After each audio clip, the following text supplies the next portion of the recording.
Million streams across all platforms, introducing her to a whole new generation.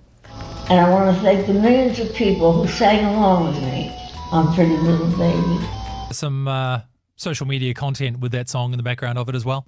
Yeah, a second life on TikTok. I mean, you know, we could talk about TikTok in many different ways, but it does have some silver linings. Indeed. So, again, Connie passing away at the age of 87 as well.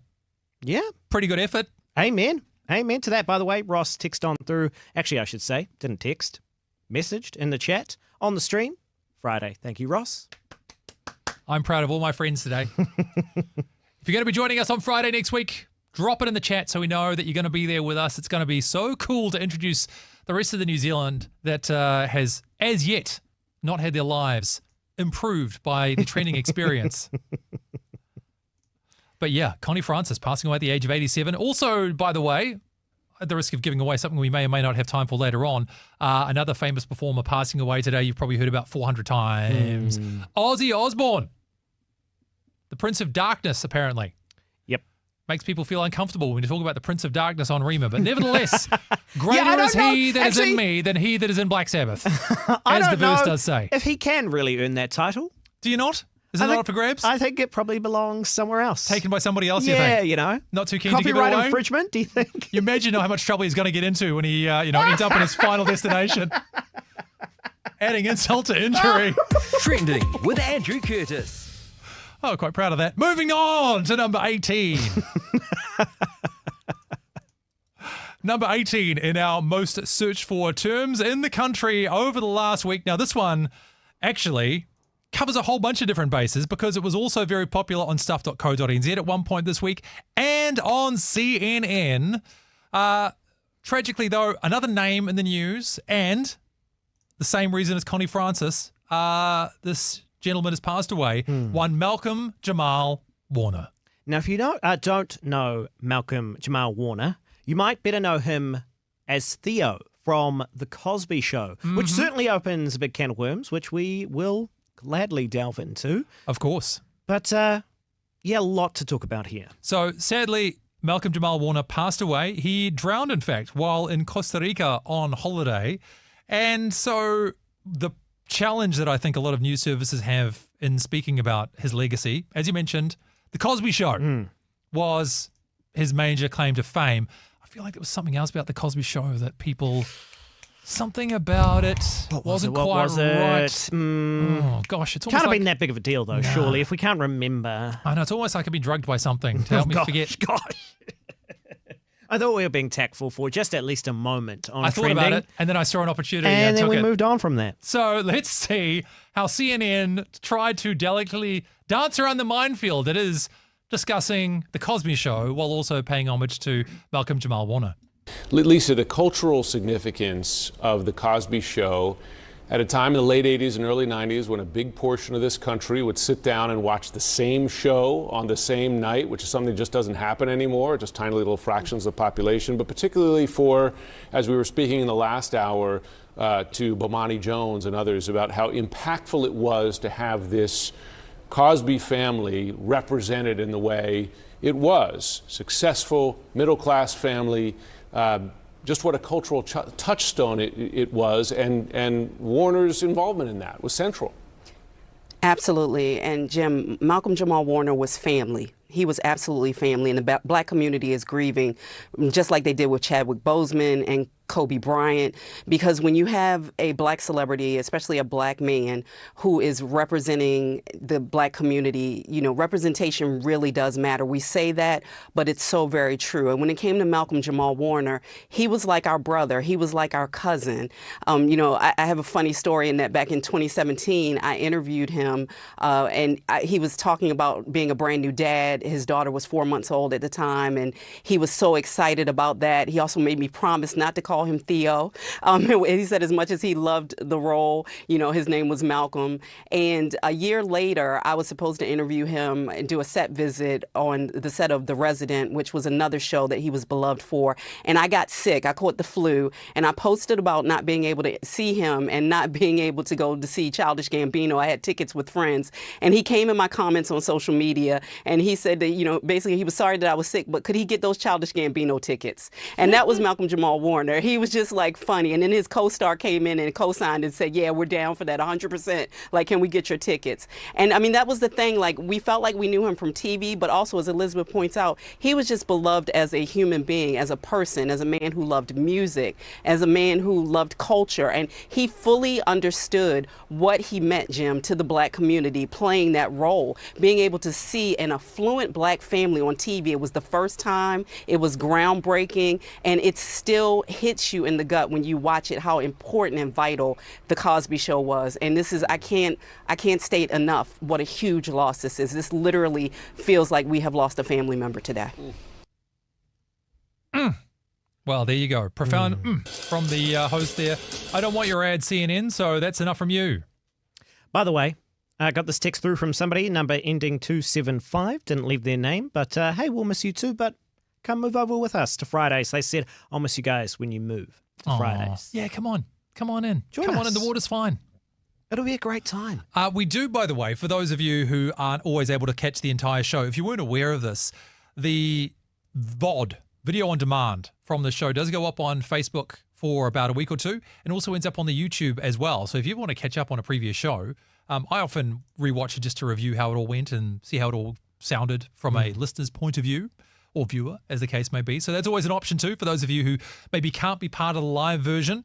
But there you have Malcolm Jamal Warner passing away at the age of 54, tragically. But the story, a name that was number 20 on our Google search terms, and also number 1 at one point on stuff.co.nz and number 1 on CNN. Trending with Andrew Curtis. Now a name that I haven't seen for a wee while because it's my sister's alma mater, but Carmel College on Auckland's North Shore found themselves number 18 in our search terms in the country over the last week. But this time, Carmel's school lockdown. Yeah, a bit of a lockdown going on at Carmel School, and of course, as soon as something like that happens... I like the phrase again. Bit of lockdown going on. Yeah, yes, let I'm us know live when in we front of the cross school. now to, How's it going, lockdown? Dad? Josh Beatty, we understand there's some dramas happening at Carmel College. Come in, Josh. Okay, it's interesting. This maybe points out a difference between, which is obvious, New Zealand culture and American culture. Go on. I hear the word lockdown, and I'm like, what happened?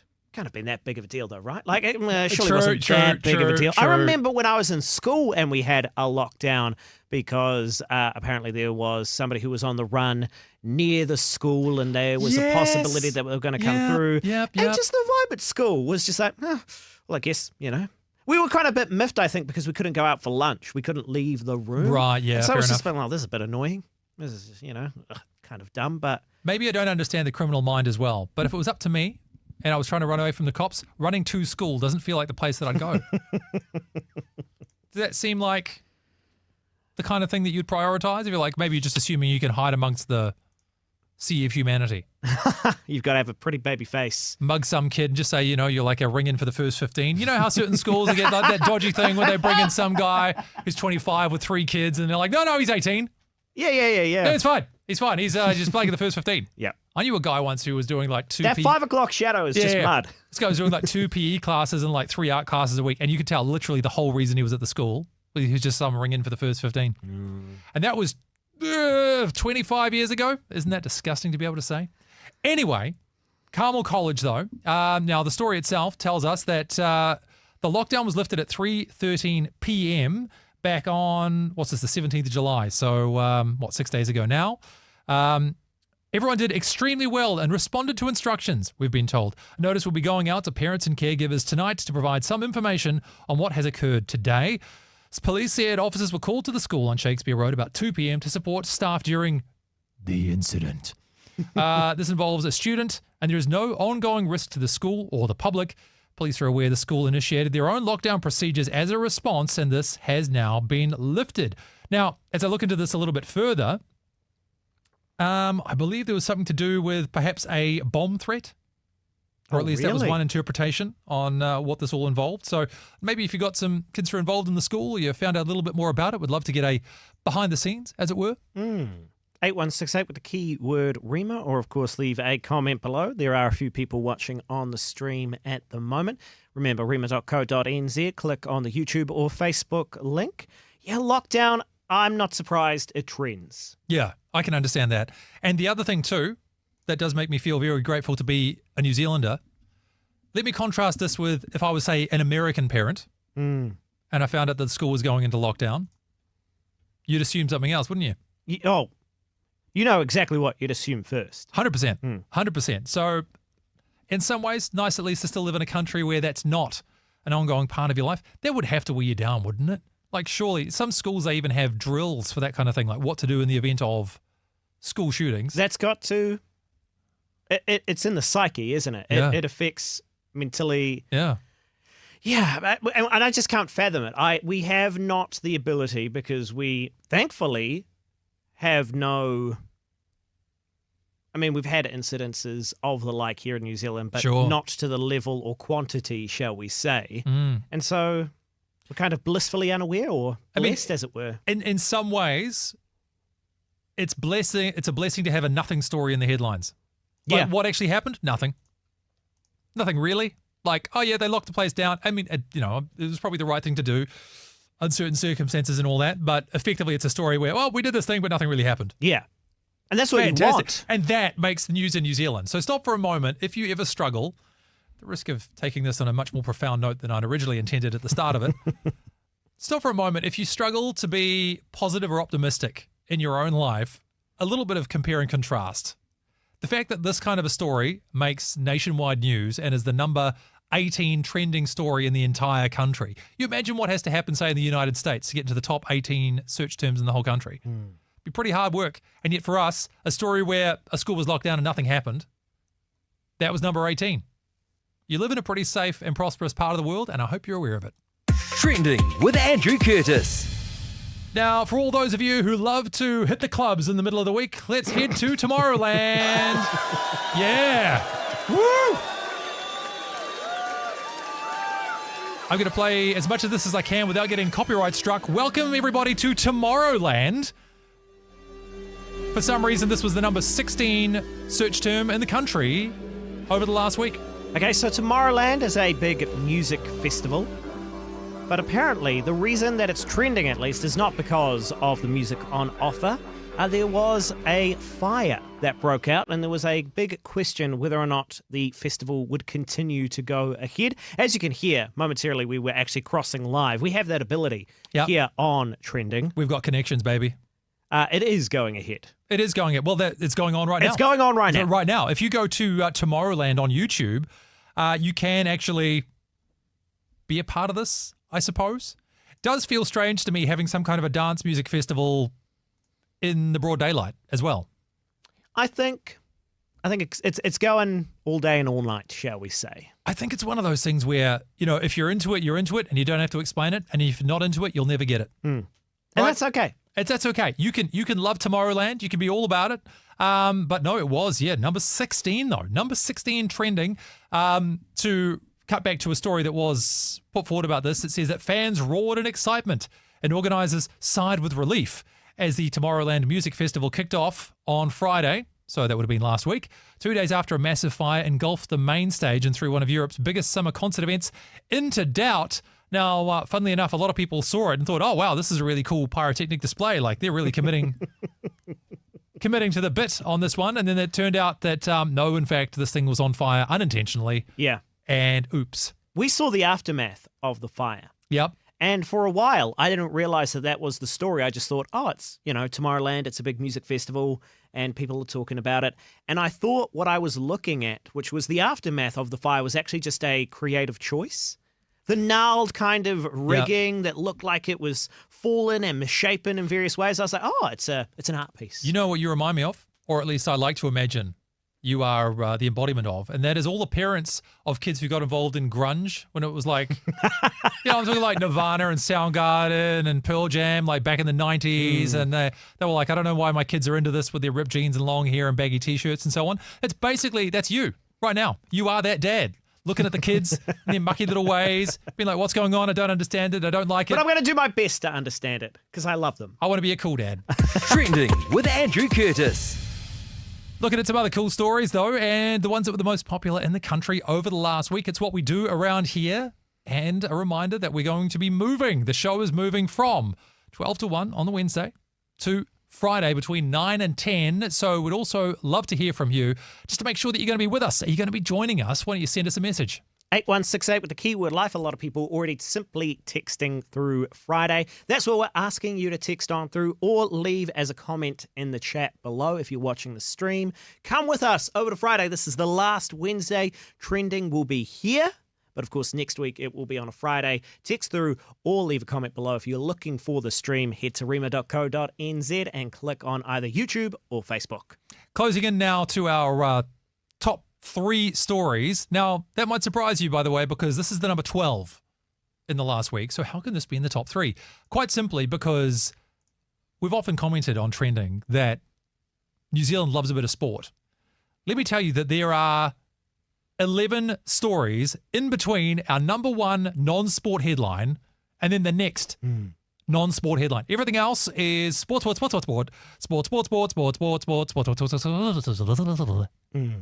enough commentary on sports that I don't think the addition of myself and Andrew speaking on the matter is actually going to add any value to your life. No, I tend to pick one. I tend to pick one sports story because that's about as much as I can handle. There was a time in my life, in my early broadcasting career, where I was doing sports.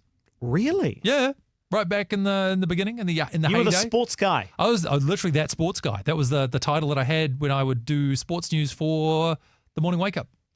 What? Yeah. Was this with Luke when Luke was on the morning wake this up? was with Burns. Burns. With Burns. I remember listening to Burns. Yeah.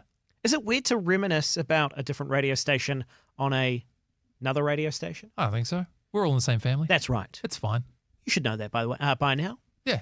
Life FM, Rema, Sanctuary, That's right. Shine TV. Basically all the same station. The word for you today, all connected. Exactly. All one big whānau. Kia ora. Come on Kia in. ora. The music's fine. All to say, though, talking about sport, I realized if you're ever in a position, by the way, where you have to talk about sport and you don't know anything about it, I'm going to give you my number 1 tip. Works every time. It does require a measure of committing to the bit, but this will bail you out of anything. If you're talking about a sports situation, people are talking about something, pick an opinion on it. Good, bad, yes, no, and just full commit. Flip a coin. It'd be like, okay, the All Blacks played over the weekend and it was a bad game. And just stay on that point. That'll be enough to carry you through. Scott Robinson's made his new selection for the team and it is bad. Bad choice there, Scott Robinson. Terrible job. Well, he named no Barrett, so surely it was a bad decision. Sure. Well, which is what everyone at home was saying, screaming at their radios or computers to say, Andrew, how prescient of you to point out the team selection because no Barretts, which, whatever. No Barrett, no cry, as the song does say. It's a lot of sport talk to say we're not going to be talking about sport because the number 12 story was actually about music. And in this case, Chris Faumu. Now, he is a member of Fat Freddy's Drop, and he also passed away in the last week. So there does seem to be this trend of, what is it? It's 3 bereavements. Gosh, is that our theme? Is that our theme again? Can we reword it to be a little bit more maybe positive, honouring, rather than our theme is bereavement. How would you do? What do you want to do? Like celebrating those who have since shuffled off the this immortal coil. Yeah, beautiful turn of phrase. Well played. This is what stuff.co.nz had to say about Fat Freddy's Drop founder Chris Faumu passing away. Chris Faumu, founder of legendary New Zealand reggae, jazz and dub band Fat Freddy's Drop, has died unexpectedly in his sleep. Known as Moo or DJ Fitchy, he founded the band through informal jam sessions with bandmates Dallas Tamaida and Toby Lang in Wellington 25 years ago. Since then, Fat Freddy's Drop has played more than 1,000 gigs, sold over 500,000 albums and collected a global loyal fan base who like to call themselves Fredheads. I spoke earlier to Moo's longtime friend Zen Yates-Phil about the loss Moo's family, friends and bandmates are processing. Oh, look, I think it's, given the timing and the shock of everything, I think everyone's holding up really well. As anyone could be in this situation, there's a lot of gathering of the village, so to speak. There's a lot of aroha surrounding Mu and his family, Nicole and Mia. But, yeah, it's still a lot of people sort of walking around a little bit dazed, I think. Yeah, look, you first met as teenagers, I think 3 or more decades ago, working in a music store together. Can you tell us about your connection with him? We first met, as you sort of tended to do in those formative years, out and about, frequenting nightclubs, and it was a few years later that we really sort of solidified our friendship working across the record store counter and at Troubadour Records in Wellington. He was hugely influential, not just for me, but I think for a number of DJs and musicians and sort of people, just music enthusiasts. Just with his knowledge, he was great at sharing music and ideas. And I think it wasn't just music. I think culturally within Wellington, he played a big part in sort of the evolution of the city, definitely through the 90s. Hope for a generation. Yeah. Hope for a generation. Just beyond my reach, not beyond my sight. Hope for a generation. The band has said that they're mourning their talismanic production maestro, their selector, their brother, saying this is a seismic shift in their world. Is this the end of Fat Freddy's drop? How big is this loss? Oh, look, the loss is huge for the band, but also for obviously his family and his friends and the wider community, both here in Wellington, Aotearoa, and also worldwide. The impact that he had on the music scene should not be underestimated. He was a real navigator and beacon at the time that New Zealand music was entering into sort of uncharted waters. And I think he was a leading light in that. As far as the band goes, look, it's way too early to say or speculate. They are still really just coming together and thinking about that.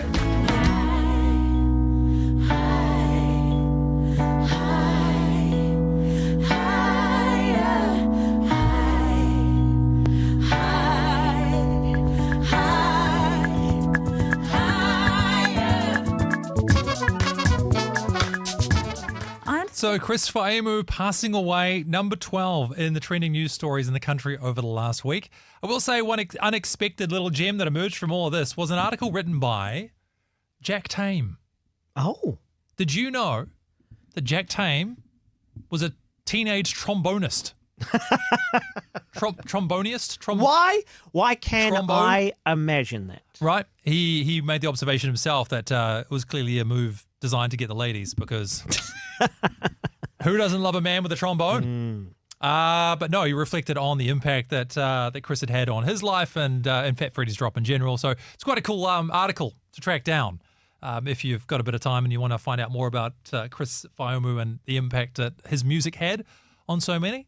Yeah, awesome opportunity as well to play some Fat Freddy's drop on Rima. Come on. My question's got to be, though, what do we call people who watch trending? I'm so glad you asked, because I almost interrupted their story and I realised with something of this nature, maybe just let it play through. Well, let it Having linger. done all that, what do they call them? Fred heads? Fred heads. Yeah, 4 out of 10 name. Don't like it. The point is, what do we call Trenders? trenders? Trendies? Feels like, no, that's trying far too hard. Trendies feels like I can hear it coming out of my mum's mouth. It's like, I love my mum for a whole bunch of reasons, but, that's not one of them. The cutting edge of culture, maybe not the first place you go?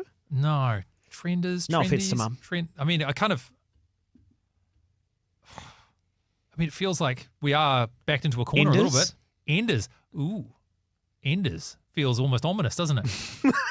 That's true. Imagine running into a gang of enders in the street late at night on a Friday in the pouring rain. Bunch of dudes come out of an alleyway with hoods on or with T-shirts and stuff that say the enders on it. Maybe not. Maybe we'll keep fishing. At least you got a suggestion. Maybe send that through to us instead. 8168 with the keyword Rima, or leave a comment below. Trending with Andrew Curtis. Looking at the news stories from over the last week, the ones that captured our attention, both in New Zealand and internationally, though we are staying in New Zealand for this one, looking at our Google search terms. And number 11, boxing fans, Usyk versus Dubois 2. Usyk versus Dubois. I realize I have this habit to repeat things that you say. That I say. Yeah, that you say. But that one I couldn't help. It's fun to say. It's fun to even roll off the tongue. It's so Usyk versus Dubois. So much more interesting than just, the guy's first name was Alexander. As Alexander. Well, because he's Ukrainian, you see. So he's not Alexander, which, by the way, is my nephew's name, so I shouldn't make fun of him Yeah, like if you're that. Alexander and you're listening right now, Shots knowing fired. against you, please text on through 8168 keyword Rema. But when you're old enough, maybe you can change your name and spell it Oleksandr. No E in between. So Alexander. Wow. How cool. Boxing. Are you a boxing fan? You ever watch boxing?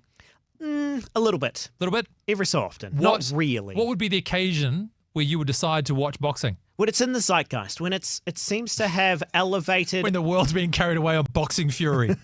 Well, sometimes it happens, right? Like you talk about your Pacquiao versus that guy who never lost. I'm deliberately not helping you with this. Yeah, Mayweather. Oh, well done. Okay, good. I was going to leave you drowning for as long as I could. Sorry about that.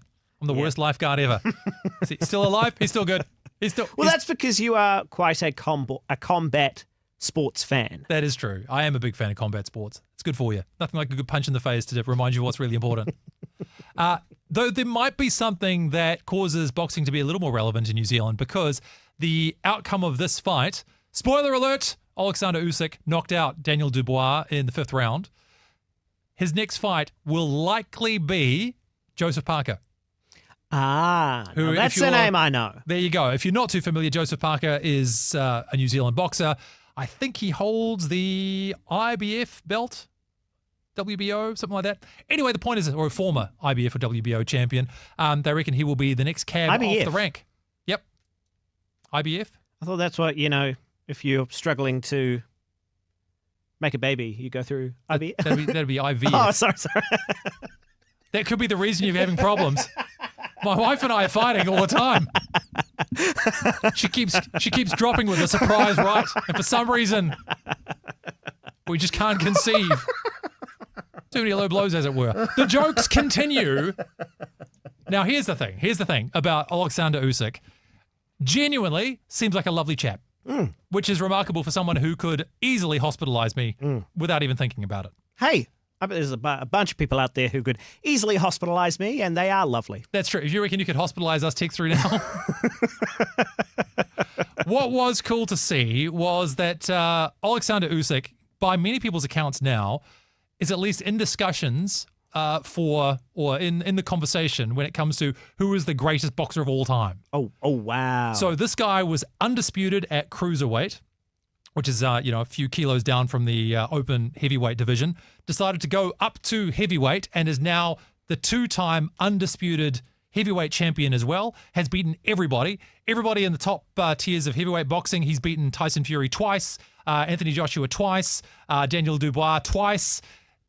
Again, might be taking on our own Joseph Parker very soon, but this guy is the definition of dominant, 38 years old, which in boxing terms, you're expected to be on the downward trajectory, maybe only a few years left. But after that performance, everyone's like, well, he could keep going for a few more years quite easily. Can we dare to say his name in the same breath as Muhammad Ali? Yeah. Wow. Yeah, absolutely. Wow. Some people are arguing that the era that Ali fought in had more great heavyweights than Usyk.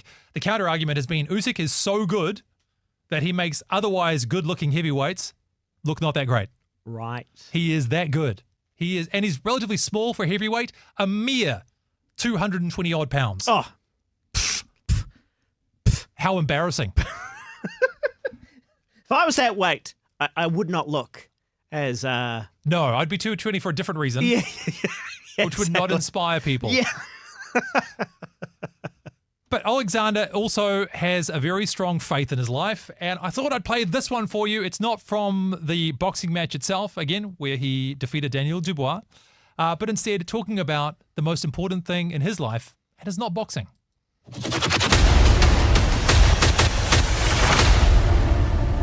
explosive noises. I wanted to ask you to share the significance of your ringwalk music and why you chose it.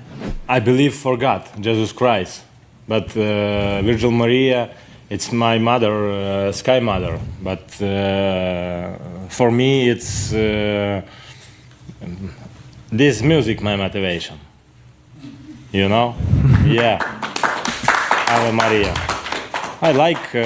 I like music, but I like dancing and music. Yeah. At the end of every fight, you thank your Lord Jesus Christ. Can you share how your faith has made you a better boxer and a better person? It's in my life because what we do now, it's only temporary. God give us. I don't know how many years I will live. Yeah, but now I work. In future, my life, it's a sky. Now I do here. I pray every day, every night and morning and evening. Yeah, every my Sunday. I if I have when I have можливість, opportunity, I go to church. I take. Orthodox fasting, post, yeah? Православний post. Yeah, Orthodox fasting. I love this world.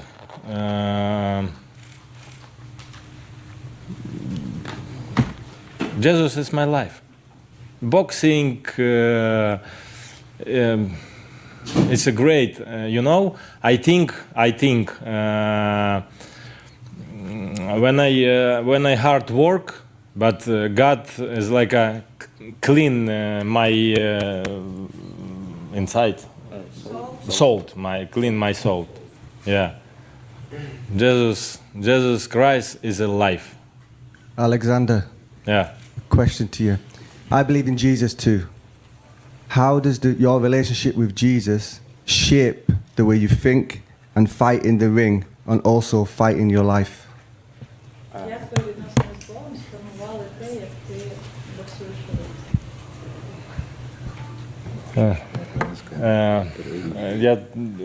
Я буду говорити українською, бо трошки втомився і не пам'ятаю деяких слів англійських не пам'ятаю. До того, як я займався боксом, я вже вірив в Бога, але я був злою людиною, злою дитиною. Before I started boxing, I already have my faith in God, but I was like angry kid. Після того, як я почав займатися боксом, моя душа і мій кругозор змінився. After I started do boxing, my soul has changed. Я почав більше чи відчувати любов, чи любити сам. I started to feel more love or love. Я думав, що життя дуже несправедливо, тому що мені в дитинстві дуже важко було. I thought that life is not fair to me because it was like very hard. Зараз я знаю, що життя дуже справедливе, а Господь милосердний. Now I know that life is fair for me and God helps me. So that full testimony and many other reflections on his faith can be found. He's actually been very outspoken about his faith for a number of years, has Alexander Usyk, the undisputed heavyweight champion of the world and all-round good guy. And it seems he's trying to articulate his best, his faith, even though English is not his first language, which is also... it's just an interesting moment to reflect on somebody sharing an important testimony and trying to communicate that well and having the limitations of it being their second language for sure. Yeah, and I will say too, one thing that I really appreciate about Alexander's life is that we are all familiar, I think, in the faith community of people who will identify a faith and then we observe what their lives are like outside of the thing that they are famous for, and sometimes those things don't match up as well as we would like as a role model. Everyone's entitled to be wherever they're at with their faith journey, but I think there's a difference between when you are a public figure and not, people look to you to see what kind of an example you set. If you look at Alexander's life, you see the example of someone who really does talk the talk, walk the walk, and it just turns out he can punch pretty well too. Trending with Andrew Curtis. With a few minutes remaining, the number one story in the country. Many people wondering if this was even something we should talk about on Rima, because Andy Byron found himself the most searched for person on the planet, and of course, New Zealand by extension, by some margin, for all the wrong reasons. Yeah, look, when you beat out any sports story. Oh, yeah. In New Zealand, you know you messed up. Or you did something You did something really, incredible. really good, or something really, really bad. Really, really bad. And I think we all know which category this one falls into. Yeah. So if you do have a look at the stream right now, I do have a screenshot taken from the moment that made Andy Byron so famous. Yes, this was the guy who was snapped at a Coldplay concert embracing someone he was not in fact married to. And boy, did the internet have a field day. Oh my goodness. Well, look, okay, so we are talking about this because as you just heard, it is the number one trending story over the week that was. This is trending.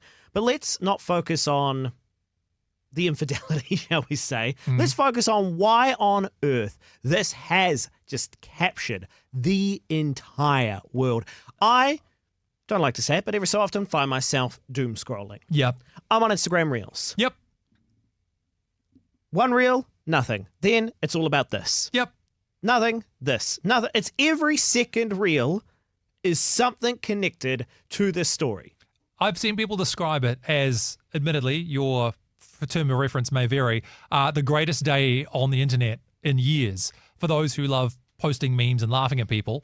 Now, admittedly, we know that there is a broader context to the story that is not so funny, and that, of course, involves their respective families. Both of these individuals are married to other people, hence why it's a scandal, of course, and they've been negatively affected by this whole thing. But it is remarkable, isn't it, that something like this just, gosh, did it capture people's attention? And then a lot of people recreating the moment where these two were discovered. The broader picture to this, if you have somehow mercifully managed to avoid the story, There's no way. There is absolutely no. If you are literally learning about this story for the first time from us, get in touch. 8168 keyword Rima. Leave a comment below because well done. I can't believe it. Well done.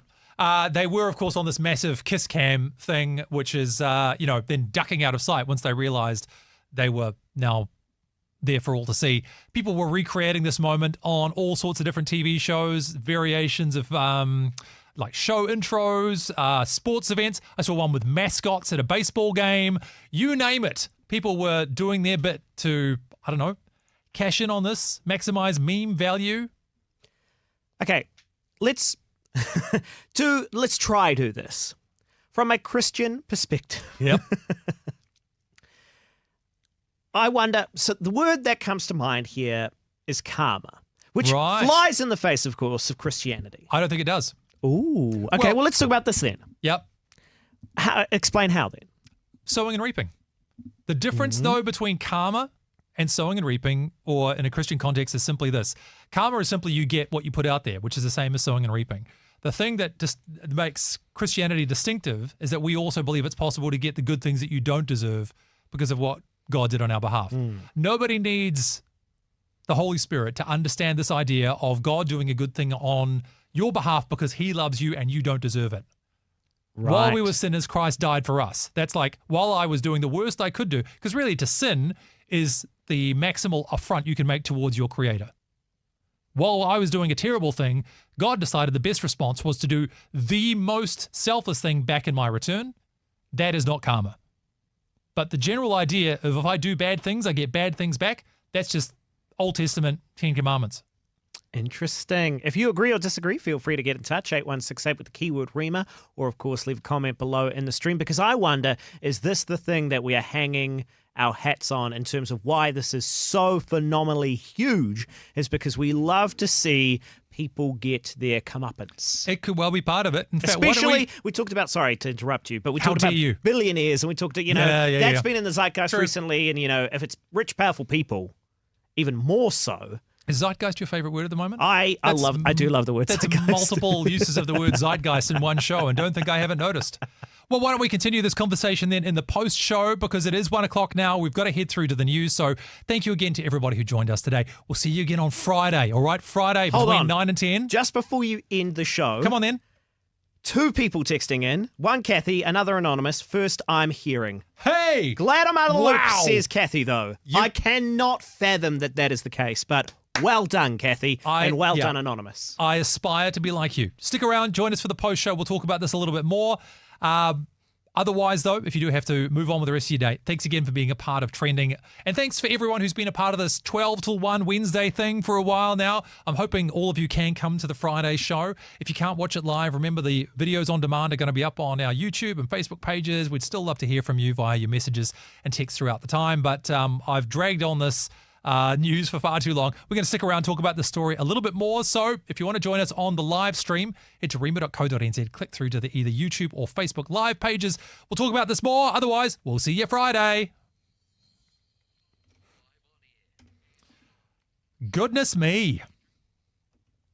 What a time we have had. Yeah, Andy Byron, where do you want to go? Restate your question for those joining us stream only. Okay. Oh, well, what is my question? Why? My question is, why has this taken hold of the world so dramatically where many other stories have not? Can I say something that on the one hand is obvious, but we also don't want to acknowledge? Sure. It is objectively funny. Oh, yeah.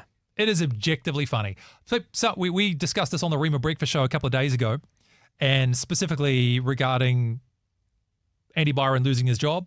Was this fair? Was this the right thing to do? Some people commented that they were surprised we would even talk about this on Rema. And I can understand it if it's purely from a memeing point of view, making fun of the situation, wallowing in the muck, so to speak. I've always held the opinion that we should be able to talk about everything. And if this is a touch point in society, we all work in places where people are going to talk about this stuff. So why not be aware and have an opinion on it? And that's generally how I approach almost every topic. Really, I don't think there's anything that I'm particularly... It's actually harder for me to think of a topic that I wouldn't talk about. Well, by ignoring something, you're never really actually dealing with what it is. Yeah. I can imagine a lot of people are searching for a sanctuary away from the story. Because it is everywhere. Maybe they were hoping by tuning into Rema that they would find, a safe spot where it wouldn't be bombarding them. Byron free zone. Yeah, indeed. By the way, you are watching the post show of Trending at the moment. Thank you for joining us on the stream. Interestingly, Andrew, just looking at the numbers, they ticked up closest to the end of the stream. So maybe you heard the invitation to come over and watch. And we've got our highest number of people watching literally right now. Fantastic. Well, look, again, let us know your thoughts in on this one. Why don't you use the chat? Why don't you can still send us a text, actually. We can still keep an eye on all that. 8168 with the first word Rema. Otherwise, drop something in the chat right now and let us know. So first things first, it is objectively funny. Now, the broader connotations of all this, I think in the moment people don't think about. What you're looking at is, oh, busted, ha, ha, ha, ha, ha. Like, that's funny. When somebody gets caught out and you see the look on their faces, and if you've seen the video, which mercifully for Kathy and an anonymous friend of ours, they have not, so spare yourself. Otherwise, they're kind of like, oh, commando diving out of frame, another one turning their back and all this thing and hoping the world would swallow them up. That response in and of itself, funny. Yep. The implications of what they've been doing, Not so funny. But that particular moment, the way they responded, huge amount of comedy value. So, look, you can try and overthink it if you want, but just that in and of itself, it's funny. We love humor. It's like when you catch a kid doing something they shouldn't do, and when you laugh and you shouldn't. When your kid does something and I shouldn't laugh because I don't want to send them the wrong message, but you see them trying to sneak a cookie out of the jar and they're just the most outrageously busted you've ever seen in your life. Like, they're just arms halfway hanging in there, like their fingers are stuck. They don't know if they should let go of the cookie or just, full commit and then try and run for it. And they're looking at you and you're looking at them and they're like, what do I do? And you laugh. That's basically what this is. I mean, yeah, you got to agree. Yeah. Do we have a responsibility to look past the humor of the event and think more deeply about the greater impact? Ooh, a responsibility is an interesting question. Yeah, is it our responsibility or not? Because we can't take responsibility for everything. No, that's true. Well, the thing you can take responsibility for is how you talk about it yourself. So how do you discuss it? And this is where, now I would love to know your thoughts on this one. Again, you can be a scold about this kind of stuff, and this is admittedly one man's perspective here, so you can tell me whether you agree or disagree. You can tut people when they laugh at this kind of stuff, and all that does is kind of shut the door. Like, I can't believe that you would laugh about this. I mean, I can believe people would laugh about it. It's not that hard to figure out. It's like, I can't believe, why would anyone? It's very easy to think why someone would find it amusing without thinking too deeply about the broader impact on their family and friends. It's just two people getting caught. That's funny. And then talking about it from that point on, how do you have that conversation? That, to me, is the bit that you've got some control over. Ooh. So you can acknowledge the fact that there is something funny about it. I don't know. You don't also have to wallow if it does look like it's just going to be one of those things where people are wallowing in something that you disagree with. You don't have to do that either. But you can acknowledge it and then say, how do you think you'd feel, though, if that was your husband? How would you feel if that was your wife? At a Coldplay concert. I'm sorry, I couldn't help it. At a Coldplay concert. That was the other gag that was doing the rounds. People doing fake apologies for being at Coldplay concerts, which I laughed at. I'm not going to lie. I thought that was amusing. As a self-contained joke in and of itself, a public apology for being at a Coldplay concert, objectively funny. It is time for me to truly admit what I've done. I am a Coldplay fan. Please support my family at this difficult time. So, look, I just think that's what it is. It's everything that makes us human beings. Everything that makes us human beings. Well spoken. It is. Surprises are funny. People's reactions when they get caught are funny. And yet, of course, we know the bigger picture of this is not funny at all for the friends and family there. Those things are both true at the same time. Yeah. Yeah. Now, looking back at what we've covered otherwise on the show. We're coming back to what our theme might be? Well, I think it is. Respecting those who have made an impact on our life and culture, but have since passed. Bereavements, then. Bereavements. Because, we didn't even get to the newly emerging number 2. Still not popular enough to beat out Andy Byron, by the way. I mean, of course not. Like, that is a mountain to climb. But Ozzy Osbourne. Yeah, Ozzy Osbourne passing away. You know what? I discussed this today, kind of semi-off air, and I'd love to know your thoughts on this one, because my attitudes around this kind of stuff have changed a little bit. In that, certainly you need to be mindful of the kind of media that you're consuming, and especially if you've got kids around and things like that. There's certain things you need to be able to figure out, conversations you need to be able to have at age-appropriate times. Disclaimer, disclaimer, disclaimer. But one thing I have found is that Ozzy Osbourne described himself, or was described as, the quote-unquote Prince of Darkness. Prince of Darkness. And there was a time when I used to be like, oh, he's very serious. Oh, he doesn't know what he's messing around with. Nowadays, I just look at that and I laugh. And I'm like, really? Ooh, I'm the Prince of Darkness. Ooh, Like, I've known people before, maybe you've got non-Christian mates like this too. They say, I couldn't come to church. I'd smoke if I walked in through the door. Ha, ha, ha. I'm like, get a grip. Like, how bad do you really think you are? Are you kidding me? Like, really? Ooh, Prince of Darkness. Ooh, I'm so bad. Ooh. It's like, come on, buddy. Like, calm down. You're just trying a bit hard. It's just a bit embarrassing for your sake.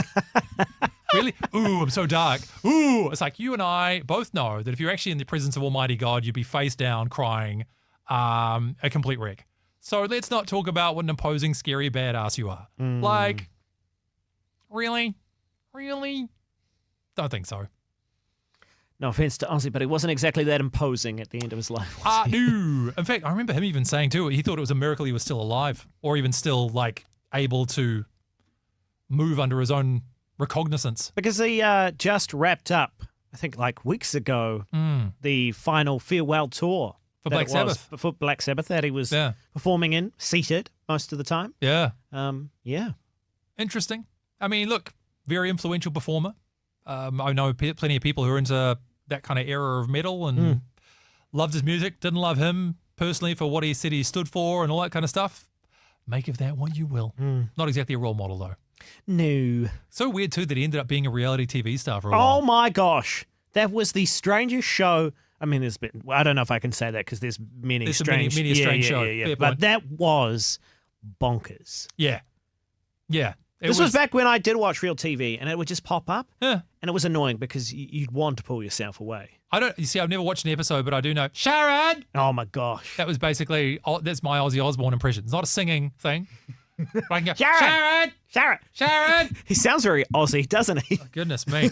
Actually, I saw a great message today from former presidential candidate Andrew Yang lamenting the death of a great American. He's from the UK. Oh, no. Oops. Oops. Oh, dear. Wow. Oh, dear, Sharon. Sharon. Andrew. Andy. Oh, that's how you know I don't respect you if I call you Andy. Unless that is your preferred, what? Name? I want to think of a fancier word than name, but at this point. Title? Yeah, sure, whatever. Monogram? Anything else from today that we should quickly recap or thoughts and comments that have come through from people? I would have, if we had the time, which we didn't, we did have to move through pretty quickly. Excuse me. Malcolm Jamal Warner. We didn't linger on that story long enough to kind of talk about the fact that that news report spoke very highly of the Cosby Show. Sure. And as it was. Can we talk about the fact that she said, oh, was it affluent? Fluent black family. Affluent family? It's like. Affluent, I think, is probably the word she was searching for. I believe so. But, yeah, interesting. Dividing or divorcing the Cosby Show from Bill Cosby, nigh impossible.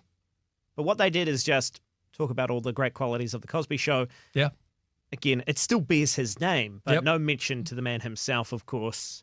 It's well, it's a weird thing that we have wrestled with a little bit in Christendom anyway with various leaders. I think of people like Ravi Zacharias, for example, whose work was amazing. I found he was incredibly influential for me, especially when I was trying to get my head around some of the thornier aspects of the faith. And he had just such an incredible way of communicating Christian principles and reasoning with atheists and going into universities and having these Q&As with people who are trying to wrestle with those same questions themselves. And then, of course, you find out later on the kind of person he was behind closed doors. And you say, well, what does that mean?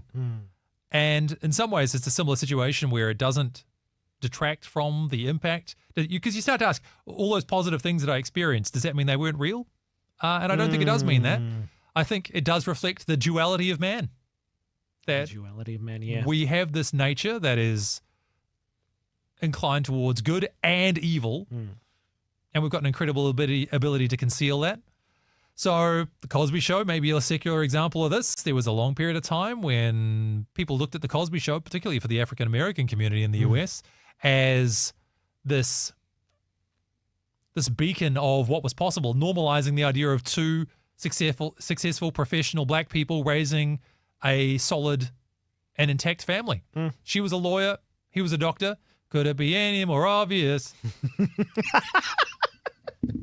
I did not expect an Avril Lavigne moment. It feels like an appropriate time in a story about the Cosby Show. And then this was what their family was portrayed as for a long period of time. And, talk about the idea of appointment viewing. And then, of course, you find out later on, goodness me, it's all built on a Is there a key difference here, though? Because Ravi Zacharias. Yep. And you talk about the duality of man. Yep. Again, not to brush aside the mistakes he made and the sin that was attached. But in the instance of Bill Cosby, the man that he really was and the man that he was portraying was so opposite. I think you'd say the same for Ravi, though, when you found out about some of the things that he was doing. Yeah, it's a very good point. Yeah. I mean, it's crushing. I think because a lot of people took on even Bill Cosby as a surrogate father, even through the Cosby Show. Yeah, sure. I know for a fact, getting quite personal and deep here, my father watched the Cosby Show, and because his own father was basically non-existent and terrible, modeled his fathering style off Bill Cosby because it was the best role model he had in that instance. You know what strikes me when you say that, and maybe this is a great note to wrap up on as well, is that it's easy to say, hard to do. And that is life in general. That is the Christian faith as well. And we were reflecting a little bit around the office on fiction and non-fiction, and how in fiction, the good characters are boring and the bad characters are more interesting, right? The bad guys are more fun because the bad guys can be unpredictable. The good guys are boring because we all know what they're supposed to do. We've all got this in our hearts that says this is what you're supposed to do. And so we know. So when the good guy, we wonder how he's going to do the right thing. We hope he's going to do the right thing. And often the journey they go through is this process of becoming the kind of person who can make the big call, do the right thing that we know they're supposed to do from the very beginning. That's how you make it interesting. But in the real world, evil is boring and good is interesting. Good is surprising. We know that it's much more common to see people do the wrong thing, act selfishly and that sort of thing, than it is to do the right thing, to do the selfless thing, to do the things that we know even as Christians we're supposed to aspire to. So even when it comes to being a parent and things like that, sometimes it's easy to know the thing that you're supposed to do. It's harder to do it. When I used to do more training programs, one of the things that I used to talk about, especially when I was running leadership training, was learning is easy, doing is hard. So you might have sat there as a leader and been through 1,000 leadership programs, and I'm not here to tell you that any of those things were wrong. I'm here to ask you, have you found a way to make it part of your life? And so maybe to reflect on that even for our faith journeys, right? It's not that we don't know what to do, it's that sometimes it's harder to do it. So in that way, aren't we all cut from the same cloth? That's what the Bible tries to tell us, right? We know what we're supposed to do, but we don't always do it. This is what Paul wrestled with. The things that I want to do, I don't do. The things that I want to stop doing, I keep doing. Who will deliver me from this body of death? I give my thanks and praise to the Lord Jesus Christ who has delivered me from this body of death. That is the hope of the gospel. So feels like a nice note to end on, doesn't it? Thank you for being a part of Trending. Thanks for being part of the post show, for sending through your thoughts, your Friday comments. We do look forward to seeing you on Friday between 9 and 10 for the first time next week. Until then, God bless. Thanks again for being part of the show.